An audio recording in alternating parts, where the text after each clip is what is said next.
Hello everyone, मेरा नाम है पूर्णिमा और मैं रहती हूँ ऑस्ट्रेलिया के एक शहर एडलेड में और ये है मेरा चैनल क्लिक टू लाइफ।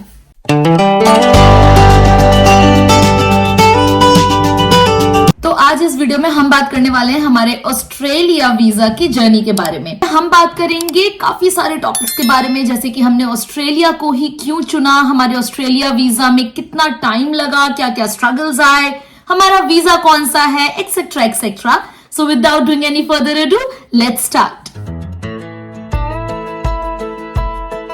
तो ये आइडिया हमको आया था 2017 में, जब मेरा एक फ्रेंड आया हुआ था बाहर से, उससे हम लोग मिले थे। तब उसने ये हमारे दिमाग में उपज डाली थी कि बाहर अब्रॉड मूव करना चाहिए तुम्हें। तो हमारे पास दो ऑप्शन थे स्टार्टिंग में, कनाडा और ऑस्ट्रेलिया। तो हमारा फर्स्ट ऑप्शन तो कनाडा था और सेकंड ऑप्शन ऑस्ट्रेलिया था। हाँ, बट मुझे कनाडा नहीं जाना था क्योंकि सबसे पहले तो वहां का वेदर कंडीशन जो है वो मुझे सूट नहीं करेगा। मतलब I am not a winter person, I am a summer person, and specially ऐसा विंटर जहां पे 6 महीना स्नोफॉल हो, मेरे लिए वहां सर्वाइव करना बहुत डिफिकल्ट हो जाता। तो इसीलिए फिर मजबूरी में जो है अमर को कनाडा का आइडिया ड्रॉप करना पड़ा, उसे सेकंड ऑप्शन रखना पड़ा और फर्स्ट ऑप्शन बना हमारा ऑस्ट्रेलिया, क्योंकि ऑस्ट्रेलिया और इंडिया का जो वेदर है वो काफी हद तक सिमिलर है।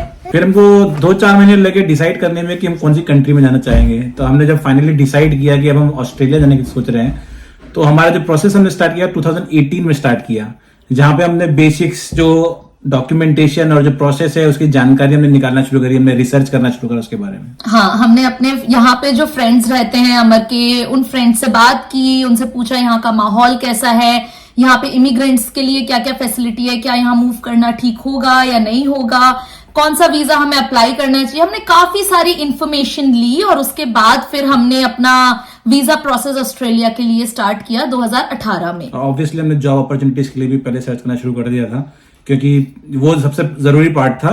सबसे पहले देखना था हमारा जॉब मार्केट कैसा है यहाँ पे, तो वो ठीक ठाक लग रहा था, इसलिए हम लोग फिर 2018 में डिसाइड किए। और फिर काफी रिसर्च के बाद हमको पता लगा कि ऑस्ट्रेलिया का जो माइग्रेशन सिस्टम है वो पॉइंट बेस्ड है। तो पीआर पॉइंट सिस्टम जो यहाँ पे बेसिकली जो वीजाज होते हैं 189, 190, 491, वो आपके एज, आपके एजुकेशन, आपका वर्क एक्सपीरियंस, इन सब पे कुछ पॉइंट्स होते हैं और बेस्ड ऑन दोज पॉइंट्स आपको कट ऑफ मेरिट पे आपका नाम आता है हर महीने। तो वो सब हमको पता लगा, फिर हमने वो पॉइंट्स इकट्ठे करने शुरू करे, जो भी डॉक्यूमेंटेशन था उसके लिए क्या क्या करना चाहिए था, वो सब ने स्टार्ट किया प्रोसेस। ऑल्दो हमने हमारे फ्रेंड्स से काफी सारा इंफॉर्मेशन लिया, काफी रिसर्च की, बट स्टिल क्योंकि ये फर्स्ट टाइम था, हम नहीं चाहते थे कि हमसे कोई भी गलती हो या एक भी डॉक्यूमेंट हमसे मिस हो जाए, इसलिए हमने वीजा कंसल्टेंट हायर किया एंड हमने डिसाइड किया कि हम उन्हीं के थ्रू सारा प्रोसेस करेंगे और उन्हीं के थ्रू अप्लाई करेंगे। और फिर बस हमने सारे अपने डॉक्यूमेंट्स कलेक्ट करना स्टार्ट किए और फिर आइल्स की तैयारी स्टार्ट की। तो कि हमारे केस में मैं प्राइमरी एप्लीकेंट था, तो मैंने आइल्स की प्रिपरेशन शुरू करी और जब मैंने पहली बार एग्जाम दिया तो मेरे चारों में 8+ नहीं आ पाए थे और हमको 20 पॉइंट्स नहीं, हमको 10 पॉइंट्स मिल रहे थे। अगर चारों में 8+ आपका रीडिंग, राइटिंग, लिसनिंग और स्पीकिंग में 8+ आता है तो ही आपको 20 पॉइंट्स मिलते हैं,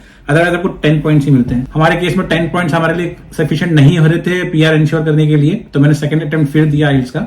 लेकिन इस बार भी मेरा जो राइटिंग था पार्ट, उसमें मेरे 8+ पॉइंट नहीं आ पाए। फिर उसके बाद मेरे को पता लगा कि पीटी जो होता है वो थोड़ा ईजी होता है आइल्स से, तो मैंने थर्ड अटेम्प्ट में पीटी दिया और पीटी में मेरा पहली बार में ही अच्छा खासा स्कोर आया, जिसमें हमको 20 पॉइंट्स हमको मिल गई इजीली। और आइल्स एग्जाम की फीस जो है 15,000 के आसपास कुछ होती है, तो हर बार 15,000 रुपए लगाना भी काफी बड़ी बात हो जाती है। नो, फर्स्ट अटेम्प्ट में आपका नहीं हुआ, सेकंड अटेम्प्ट में नहीं हुआ, तो थर्ड अटेम्प्ट अगेन 15,000 लगाना हमें थोड़ा रिस्की लगा, तो इसीलिए वी वेंट फॉर पीटी। और पीटी का फीस कितना रहा होगा? वो भी ऑलमोस्ट 15,000 ही होता है, राइट, अराउंड 15,000। तो उसमें भी काफी टाइम, पैसा, सब कुछ लगता है। लेकिन मैं तो हर किसी को भी पीटी ही बोलता हूँ कि पीटी दिए, क्योंकि थोड़ा इजी होता है वो आइल्स से, और राइटिंग पार्ट में जो 8+ नहीं आ पाता है तो आपको 20 पॉइंट्स इजीली पीटी मिल जाते हैं। फिर नेक्स्ट जो इंपॉर्टेंट डॉक्यूमेंटेशन होता है वो होता है स्किल असेसमेंट। तो स्किल असेसमेंट के लिए, क्योंकि मैं एज इंजीनियर जॉब करता था इंडिया में, तो इंजीनियर्स ऑस्ट्रेलिया जो ऑर्गेनाइजेशन है वो आपका वर्क एक्सपीरियंस और आपकी डिग्री जो है असेस करती है। लेकिन उसमें भी एक ट्विस्ट था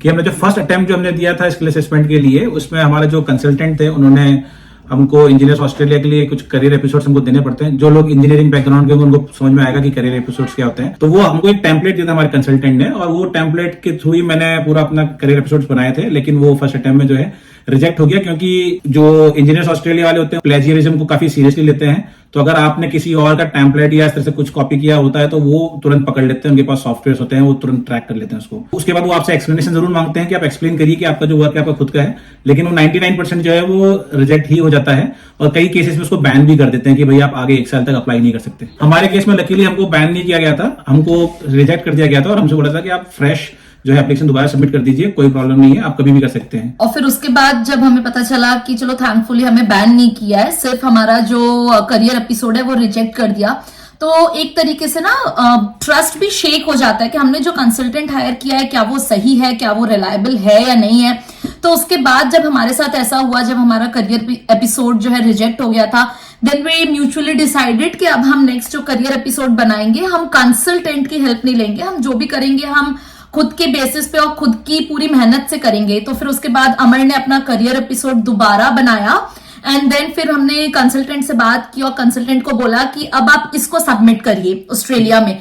और हमारे कंसल्टेंट ने उसको लेके थोड़ी झिझक दिखाई और उसने पहले तो मना ही किया कि नहीं आप ऐसे मत करो वरना आपका दोबारा रिजेक्ट हो जाएगा, ये एक्सेप्ट नहीं होगा। क्योंकि यार देखो उनका काम है कि आपको जो करना है आप हमारे थ्रू करो, ये उनका काम है। बट हमने डिसाइड किया था कि नहीं, एक बार रिजेक्ट हो चुका है और पता नहीं यार ये लोग कितने रिलायबल हैं और कितने नहीं, और बार बार पैसा हम नहीं लगा सकते थे, तो इसीलिए हमने सोचा चलो एक बार रिस्क लेते हैं और हम लोग खुद ये इनिशिएट करते हैं। तो फिर अमर ने बहुत रिजिडली बोल दिया था कि नहीं, ये मेरा डिसीजन है, मैंने जो भी करियर एपिसोड बनाया है आप प्लीज इसको सबमिट करिए। एंड उसको सबमिट किया और फिर हमने थोड़ा और वेट किया, विद इन 1 वीक जो है हमारा अप्रूवल आ गया था उसके बाद। राइट। तो ये भी एक सीख है कि कंप्लीटली कंसल्टेंट पे आपको भरोसा नहीं करना है, क्योंकि और वो जैसा जैसा बोलते हैं ठीक है आप उनकी बात मान लीजिए, लेकिन आपका डॉक्यूमेंटेशन जो है वो उनके हिसाब से मत बनाइए, आप अपने हिसाब से बनाइए। राइट। थोड़ा खुद की भी रिसर्च और मेहनत करनी पड़ती है, ब्लाइंडली आप नहीं बिलीव कर सकते हो कंसल्टेंट को। हमारे केस में तो एटलीस्ट यही हुआ था। फिर उसके बाद विद इन 1 वीक हमारा अप्रूवल आ गया था, और जो इंजीनियर्स ऑस्ट्रेलिया उन्होंने मेरी इंजीनियरिंग डिग्री के भी हमको पॉइंट्स मिल गए थे हमको, और जो मेरा वर्क एक्सपीरियंस था जो कि आपका मोर देन अगर 8 ईयर्स होता है तो आपको 15 पॉइंट्स मिलते हैं, तो वो 15 पॉइंट्स हमको एडिशनल मिल गए थे। तो इस तरह से हमारा जो आइल्स था उसके सारे पॉइंट्स हो गए, एजुकेशन बैकग्राउंड के पॉइंट्स हो गए थे, और स्किल असेसमेंट के पॉइंट्स हो गए थे। सारे पॉइंट्स हमने इकट्ठे करके और हमारा जो एक्सप्रेशन ऑफ इंटरेस्ट है वो हमने लॉन्च किया 2019 में।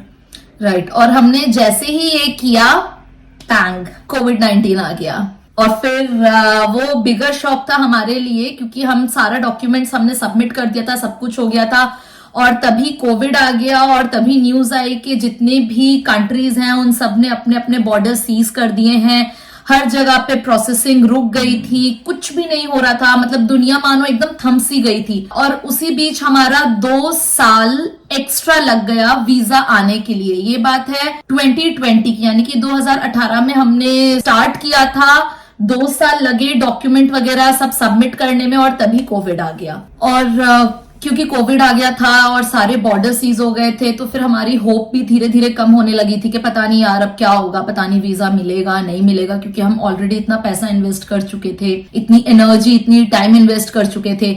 जब हमने ये प्रोसेस स्टार्ट किया था तब हम 3 थे, लेकिन 2020 में हम 4 हो गए। एंड मेरा छोटा वाला बेटा हुआ 2020 में, और फिर हम बस वेट ही कर रहे थे कि कब ये कोविड खत्म होगा। 1 साल 2 साल बहुत लंबा टाइम खिंच गया था, और 2 साल बाद जब कोविड एंड हुआ और धीरे धीरे बाकी कंट्रीज ने अपने बॉर्डर्स ओपन करना स्टार्ट किए, तब वीजा प्रोसेसिंग स्टार्ट हुई और लोगों को वीजा मिलना स्टार्ट हुआ। बट उस वक्त भी वीजा बहुत कम मिल रहे थे, और उस वक्त जो वीजा मिल रहे थे वो सिर्फ doctors, nurses, pharmacist, medical field वालों को ही वीजा दिया जा रहा था। तो तब भी हमें बहुत हम होपलेस से थे कि पता नहीं यार हम लोगों को वीजा मिलेगा या नहीं मिलेगा, हम इंजीनियर्स को वीजा मिलेगा या नहीं मिलेगा। इसी बीच में जब हम लोगों का वेटिंग टाइम चल रहा था, तो एज के कुछ पॉइंट्स होते हैं, अगर आप 33 प्लस होते हो तो आपके 5 पॉइंट्स कम हो जाते हैं। तो मैं 33 प्लस हो गया उसी दौरान 2020 में, उसी दौरान हमारे 5 पॉइंट्स और कम हो गए थे। तो फिर हमको थोड़ा और स्ट्रेस हो गया था कि हमारे पॉइंट्स भी कम हो रहे हैं, और पीआर सिस्टम जो है पॉइंट बेस्ड है, अगर आपके पॉइंट्स बराबर नहीं होंगे तो आपको इन्विटेशन नहीं आएगा। तो हम थोड़ा और टेंशन में आ गए थे कि अब कैसे भी रहे थे, हमको पॉइंट्स बढ़ाने हैं, हम सोच रहे थे क्या क्या हम कर सकते हैं पॉइंट्स बढ़ाने के लिए। तो उसी बीच हमको पता लगा था कि स्पाउस के भी 5 पॉइंट्स आपको एक्स्ट्रा मिल सकते हैं एडिशनल इंग्लिश के लिए। तो हमने फिर पूर्णिमा का भी पीटी का एग्जाम करवाया था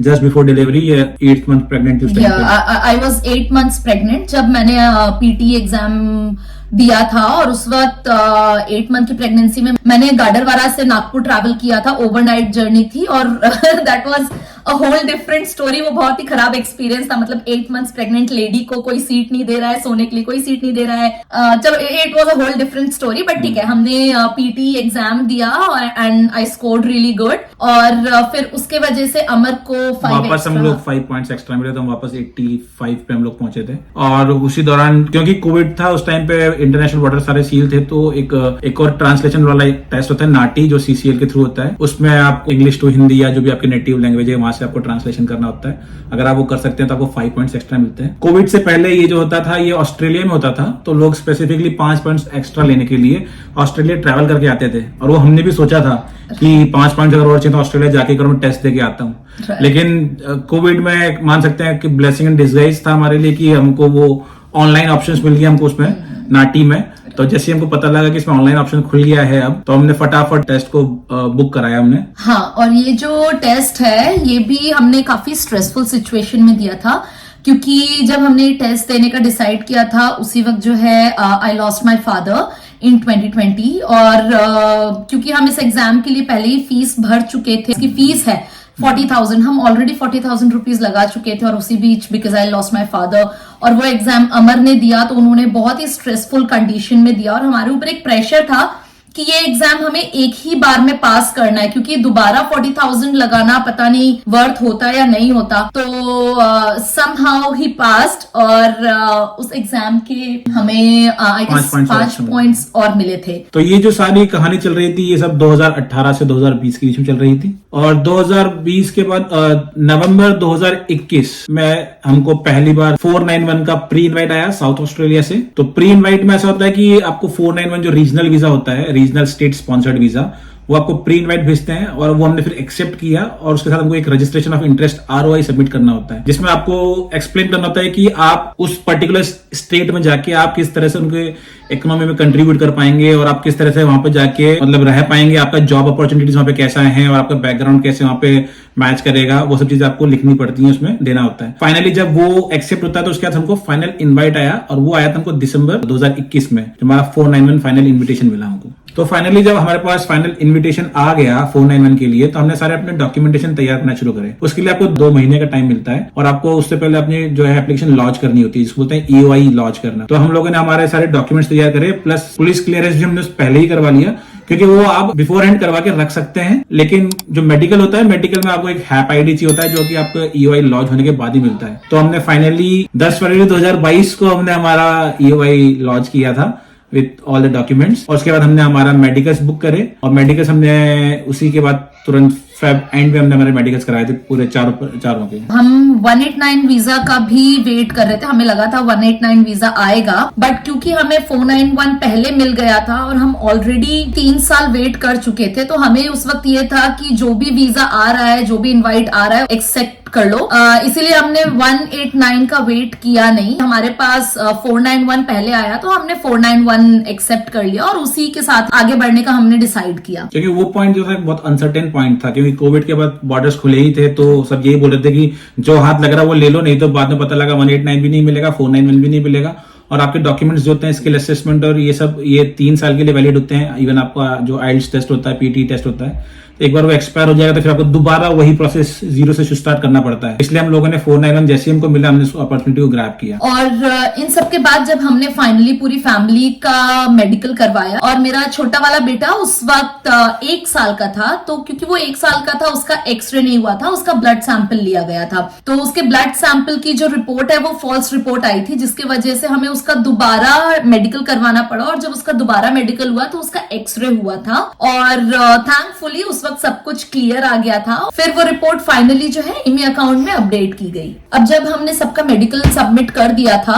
फिर उसके बाद हम फिर वेट कर रहे थे, और वेट करते करते हमारा जो PCC है वो एक्सपायर हो गया था, क्योंकि हमने हमारा PCC करवाया था 2022 की स्टार्टिंग में, और वो सिर्फ 1 साल के लिए वैलिड होता है। तो हमारा पीसीसी एक्सपायर हो गया 2023 में और हमें वो फिर करवाना पड़ा। और फिर इसी के साथ हमारा जो मेडिकल था वो भी एक्सपायर हो गया था, 1 साल से ऊपर हो चुका था उसको।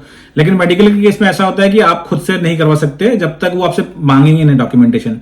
उसके लिए वो S56 डॉक्यूमेंट क्रिएट करते हैं। तो वो हमारे पास इंक्वायरी आई थी S56 की, और उसमें उन्होंने हम सबका नहीं, सिर्फ मेरा जो छोटा बेटा है जिसका पहली बार में टीबी का टेस्ट फॉल्स पॉजिटिव आया था, सिर्फ उसका मेडिकल दोबारा करवाया, बाकी हम लोगों का नहीं करवाया। तो वो हमने अप्रैल 2023 में हमने दोबारा से करवाया उसका मेडिकल, और फिर वो उसको भी अपलोड करा, और फिर वापस लॉन्ग वेटिंग टाइम। और इन्हीं सब एक्सपायरी और दोबारा करवाने के खेल के बीच में अमर का ट्रांसफर हो गया था और हमें एक जगह से दूसरी जगह जाना पड़ा, और फिर नई जगह को लेकर, नई रिस्पॉन्सिबिलिटीज को लेकर, इन सभी चीजों की टेंशन के बीच में ये टेंशन भी थी कि वीजा कभी भी आ सकता था, क्योंकि हमें ऑलरेडी 4-4.5 साल हो चुके थे वीजा अप्लाई किए हुए। और फिर 2024 में एक बार फिर हमारा पीसीसी एक्सपायर हो गया, और मेडिकल तो हमारा ऑलरेडी एक्सपायर हो ही चुका था, पर पिछली बार उन्होंने सिर्फ छोटे वाले बेटे के लिए मेडिकल करवाने की डिमांड की थी, बट इस बार उन्होंने हम सबका मेडिकल मांगा था। और क्योंकि पीसीसी भी एक्सपायर हो चुका था तो वो भी हमें फिर करवाना ही था। हम दोबारा से पूरा पीसीसी करवाया और मेडिकल हम बाकी 3 लोगों का मेडिकल करवाया, और फिर वापस सबमिट करा, और फिर वापस हम लोग वेट करना शुरू किए। और हमको उम्मीद तो थी जल्दी आएगा, लेकिन हर दिन यही सोचते थे, रोज सुबह उठ के अपना ईमेल चेक करना और अपने कंसल्टेंट को रोज कॉल करना, बात करना कि कुछ आया नहीं आया। सर हमने 1-2 साल, 3 साल, 4 साल निकाले हमने। और फाइनली 5 मार्च 2024 को हमारा 491 का वीजा ग्रांट आया। और जब फाइनली हमारा वीजा ग्रांट आया तो हमें बिल्कुल बिलीव ही नहीं हुआ, क्योंकि हम काफी साल वेट कर चुके थे। जब हमने सोचा था 2018 में कि हम अब्रॉड मूव होंगे, मतलब हमने 5 साल का ये जो लंबा इंतजार है वो फाइनली 2024 में जाके खत्म हुआ। बट क्योंकि हम लोगों का सुनते थे कि आज इसका वीजा आ गया है, कल उसका वीजा आ गया है, तो हमें बड़ा होप भी लगती थी। बट जब हमारा एवरीडे जब ईमेल चेक करते थे कुछ नहीं आता था तो बड़े होपलेस भी हो जाते थे। लेकिन इन सबसे एक चीज हमने सीखी कि होप कभी नहीं छोड़ना है, हमेशा पॉजिटिव रहना है। यू नेवर नो वीजा कब आ जाए, क्योंकि हमें सभी हमारे फ्रेंड्स और फैमिली वाले बोलते थे कि तुम्हें पता भी नहीं चलेगा और तुम्हारा वीजा यूं आ जाएगा। यही है कि यार आप बस ट्राई करो, कोशिश करना आपके हाथ में है, होना नहीं होना बाद की बात है, बट देन होप नहीं छोड़नी है और हमेशा पॉजिटिव रहना। और शायद हमारे केस में भी यही हुआ, हम होपफुल थे, बीच बीच में उम्मीद छूट रही थी, पर फिर भी हमने कोशिश नहीं छोड़ी। हम बराबर अपना पीसीसी करते रहे, हमने मेडिकल्स किए, हमने आइल्स दिए, बार बार टाइम, पैसा, वक्त, हर चीज इन्वेस्ट की, और उन सब का रिजल्ट ये था कि हम आज यहाँ ऑस्ट्रेलिया में हैं। तो बात हम भूल गए बीच में बताना कि जब हम लोग वेट कर रहे थे 491 का वीजा का फाइनली लॉन्च करने के बाद, तब हमको 189 का इनवाइट भी आया था। राइट, हाँ, ये हम बताना भूल गए कि हम 5 साल के बीच में जब हमने ये सारा प्रोसेस कर रहे थे और हमारा 491 का वीजा आने ही वाला था। हम लोग Feb 2022 में हम लोग अप्लाई कर चुके थे, लॉन्च कर चुके थे, और अक्टूबर में 2022 में हमको 189 का इनविटेशन मिला। लेकिन तब तक हमारे जो आइल्स के एग्जाम है और जो स्किल असेसमेंट है उन सबकी वो सब एक्सपायर हो चुके थे, क्योंकि वो भी 3 साल के लिए वैलिड होते हैं। और प्लस उसके बाद जो हम ऑलरेडी 491 में हम लोग फीस पे कर चुके थे, वो सब नॉन रिफंडेबल फी होती है, और श्योरिटी भी नहीं थी, क्योंकि हमारे पास जो आइल्स टेस्ट है और सब वैलिड नहीं थे, तो हम उसमें आगे बढ़ते तो वो रिजेक्ट ही होना था। तो हमने उसको जाने दिया और हम 491 पे ही स्टिक रहे। वीजा जर्नी बताने के पीछे की जो हमारा मोटिव है वो यही है कि आप में से जितने लोगों ने वीजा अप्लाई किया है और जो वेट कर रहे हैं अपने वीजा के लिए, वो होप ना छोड़े और पॉजिटिव रहें। आज नहीं तो कल आपका वीजा आ ही जाएगा। तो अभी जितना भी टाइम है, जब तक आपका वीजा नहीं आ रहा है, आप वहां इंडिया में अपने फैमिली, अपने फ्रेंड्स के साथ जितना ज्यादा क्वालिटी टाइम हो सके उतना ज्यादा स्पेंड करिए। यहाँ आके तो फिर वो सब मिलना है नहीं। राइट, यहाँ पर आकर वो सब नहीं मिलना है। और जब आप यहाँ पर आते हो तो फिर आने के बाद बहुत फ्रीक्वेंटली और बहुत जल्दी आपका वापस इंडिया जाने का प्लान भी नहीं हो पाता है, क्योंकि यहाँ आने के बाद ऑब्वियसली आप एक रेस में लग जाते हो। आपने जितना भी पैसा इन्वेस्ट किया है बैक इन इंडिया, यहाँ आने के लिए पहले उतना अर्न करो, फिर कुछ सेव करो और उसके बाद ही इंडिया जाओ। सबसे पहले जॉब सिक्योर करना होता है आने के बाद। यहाँ का मार्केट यहाँ का डिफरेंट है, यहाँ का वर्किंग कल्चर, वर्क एथिक्स सब कुछ डिफरेंट है, तो यहाँ पे आके आपको सब समझना पड़ता है। उसके लिए हम एक डिफरेंट वीडियो बनाएंगे कि यहाँ पर आने के बाद क्या क्या स्ट्रगल होता है। सो ये था आज का वीडियो। आई होप आपको ये वीडियो अच्छा लगा हो और आपको शायद ये वीडियो देखकर कुछ हेल्प मिले। एंड यही कहना चाहेंगे कि होप नहीं लूज करना है, अपनी मेहनत करते रहिए, पूरी शिद्दत से कोशिश कीजिए। आज नहीं तो कल आप जिस चीज की कोशिश कर रहे हैं, कहते हैं ना पूरी कायनात आपको वो चीज दिलाने में लग जाती है। तो ऐसा मैनिफेस्टेशन एग्जैक्टली पॉजिटिव मैनिफेस्ट कीजिए एंड वो कोई बिल्कुल डाउट पूरा हो, होगा। क्वेरीज हो, कमेंट्स हो तो जरूर उसमें लिखिए और हमसे पूछ सकते हैं। हम जितना हो सकेगा उतना हेल्प करेंगे सबको। जो भी ये सोच रहा है कि वो बाहर अब्रॉड में मूव हो, एक अच्छी लाइफ की उम्मीद में आना चाहता है या बैक इन इंडिया अपने घर वालों को सपोर्ट करने के लिए बाहर मूव होना चाहता है, हम चाहते हैं उन सबके सपने पूरे हों और हमसे जितना हो सकेगा हम हेल्प करेंगे। आपको कुछ भी पूछना हो आप हमें कमेंट बॉक्स में कमेंट करके पूछ सकते हैं। And that was it. और हम अब आपसे मिलेंगे हमारे नेक्स्ट वीडियो में। एंड प्लीज सब्सक्राइब जरूर कीजिए। आप अगर देखते हैं हमें और आपको हमारा वीडियो पसंद आता है तो सब्सक्राइब किए बिना मत जाना, फ्री है, कर दो यार। मैं अब आपसे मिलूंगी मेरे नेक्स्ट वीडियो में। इस चैनल को सब्सक्राइब करो, वीडियो को शेयर और लाइक करो। Till then stay safe, stay healthy, bye. तो सबसे पहले हम लोग शुरू से शुरुआत करते हैं। शुरू से ही शुरुआत होती है। शुरू से शुरुआत में इस बिगिनिंग नहीं यार, शुरू से शुरुआत करते हैं और क्या होता है कि तो हम बिगिनिंग एकदम स्टार्टिंग से शुरुआत करते हैं। ठीक है, व्हाटएवर। हम स्टार्टिंग से शुरुआत करते हैं कि ये रुको पहले मैं नॉर्मल तो मुंह बंद मैं इतना हंस रही हूँ, आप बोल रहे हो। Wanderlust whispers calling my name. No map in my pocket.